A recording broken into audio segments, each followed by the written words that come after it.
आंत की लंबाई लगभग कितनी होती है? 7.5 मीटर। गुड। भोजन का पूर्ण पाचन और अवशोषण कहाँ होता है? छोटी आंत में। छोटी आंत में। छोटी आंत में आंत रस के अलावा और कौन कौन सा रस पहुंचता है? अग्नाशयी रस और पित्त रस।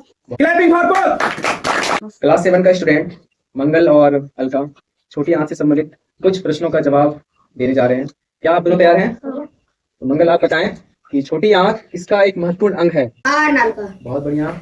छोटी आंत की लंबाई लगभग कितनी होती है? 7.5 मीटर। गुड। छोटी आंत की ग्रंथि से कौन सा रस निकलता है? आंत रस। बहुत बढ़िया। छोटी आंत में आंत रस के अलावा और कौन कौन सा रस पहुंचता है? अग्नाशयी रस और पित्त रस। बहुत बेहतरीन। हमारे शरीर की सबसे बड़ी ग्रंथि कौन सी है?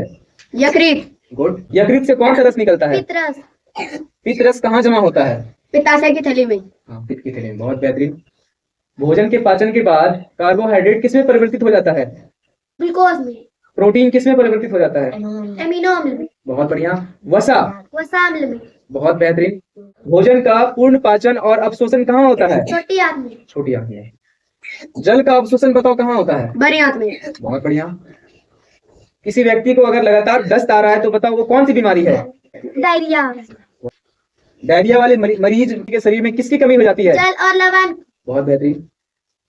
जल और लवण की कमी की पूर्ति के लिए रोगी को क्या दिया जाता है? ORS का घोल। बहुत बढ़िया। शाकाहारी जंतुओं का अमाशय कितने कक्ष में बटा होता है? 4 कक्ष में। बहुत बढ़िया। पहला कक्ष क्या कहलाता है? रुमेन। हमारे शरीर में सेलुलोज का पाचन क्यों नहीं हो सकता है? क्योंकि हम सबके शरीर में सेल्यूलोज पाचन करने वाला बैक्टीरिया नहीं पाया जाता। बहुत बढ़िया। Clapping for